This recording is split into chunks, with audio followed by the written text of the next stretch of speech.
En el problema siguiente vamos a buscar resolver una aplicación de lo que es la segunda condición de equilibrio.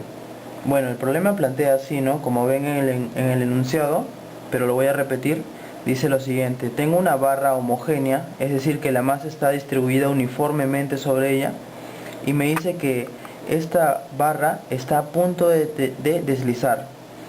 Bueno, eso quiere decir que aún está en reposo, pero notamos que sobre ella actúa una cuerda, ¿no? A la cual está unida y está apoyada acá en un piso, ¿no?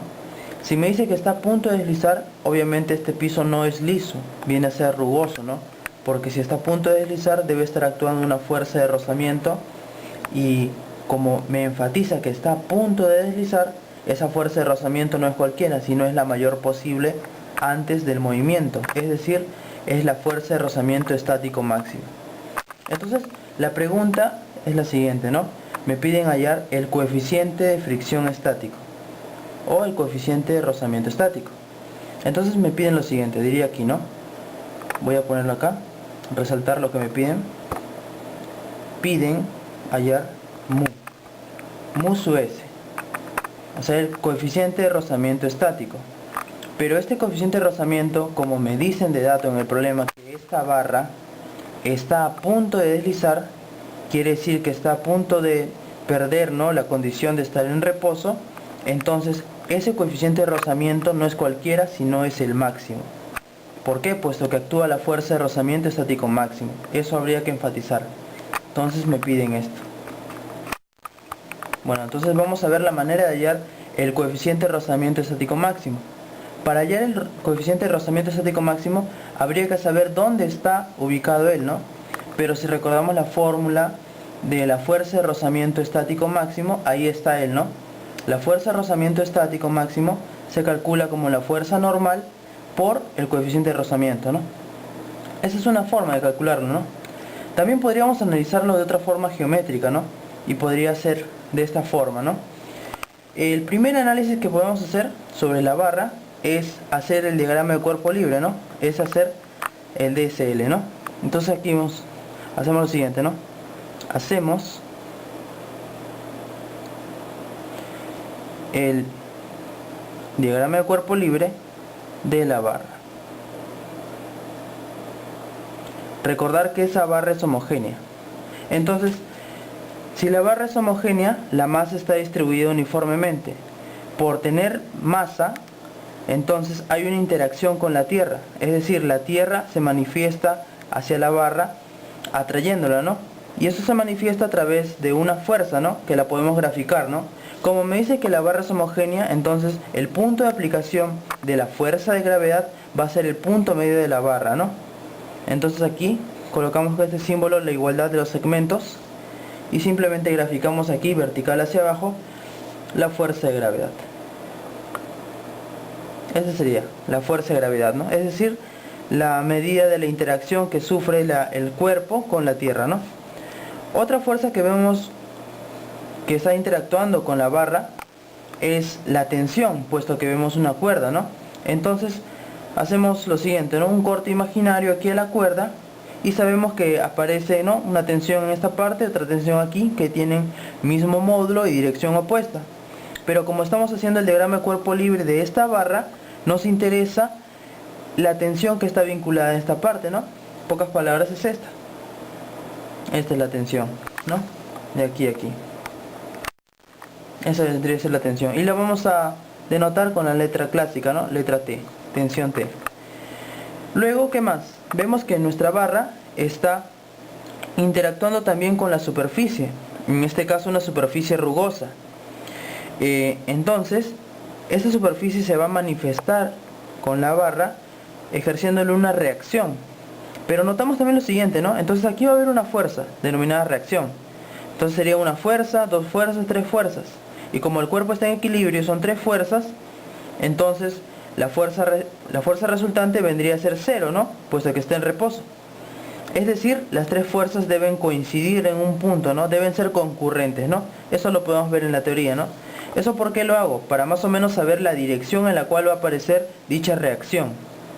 Entonces trazo una línea imaginaria que va a ser, ¿no?, la línea de acción de esta fuerza, y también esta que vendría aquí, y aquí se intersectaría, ¿no? Pero como aquí va a estar la reacción, entonces esta reacción, su línea de acción también debe intersectar esta, ¿no? Es decir, debe venir de esta forma. Eso nos va a ayudar bastante, ¿no? Para poder entender muy bien lo que va a pasar en el problema, ¿no? Sabemos que en estos tipos de problemas se puede resolver con la primera condición de equilibrio y usando bastante lo que es la geometría, ¿no?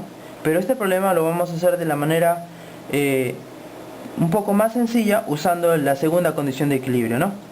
Entonces, con esto tenemos la línea de acción y sabemos que el punto de aplicación es este. Y aquí vendría la reacción entonces. Esta sería la reacción de parte del piso, de la superficie.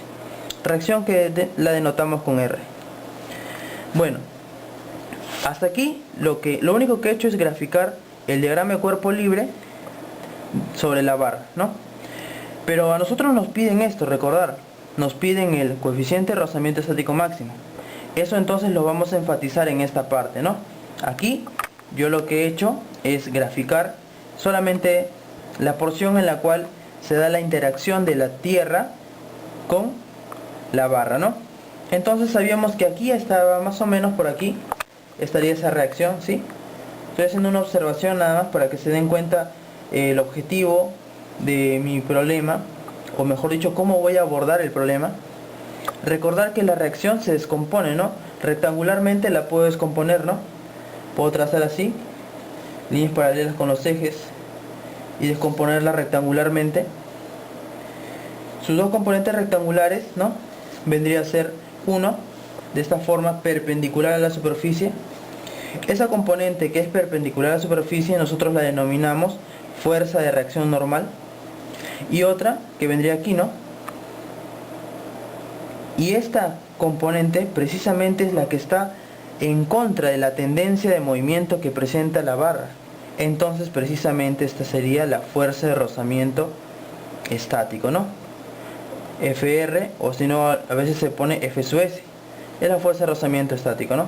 Pero también notar lo siguiente, ¿no? Que esta fuerza de rozamiento no es cualquiera. Como la barra está a punto de deslizar, es la máxima. Es la máxima.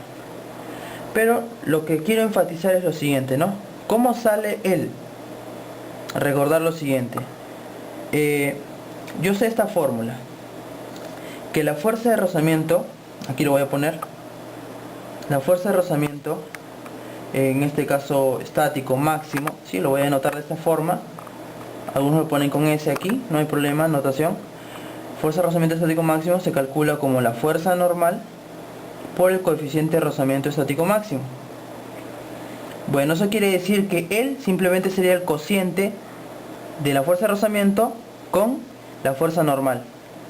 Eso me da idea de lo siguiente, miren aquí. ¿Qué pasaría si esto yo le denomino un ángulo alfa? Ahí está. ¿Quién vendría a ser la tangente de alfa? Si nosotros notamos la tangente de alfa, como sabemos que esa longitud es el módulo, ¿no?, de la fuerza de rozamiento estático máximo, aquí está. La tangente sería cateto opuesto, que vendría a ser esto, sobre el adyacente, esto. O sea, la fuerza de rozamiento sobre la normal. Ya sería la tangente. Y dense cuenta acá, la fuerza de rozamiento sobre la normal me daría el coeficiente. Esto es una explicación, ¿no?, de lo que en teoría vemos, ¿no?, que la reacción se descompone en sus componentes rectangulares y la tangente del ángulo formado de la reacción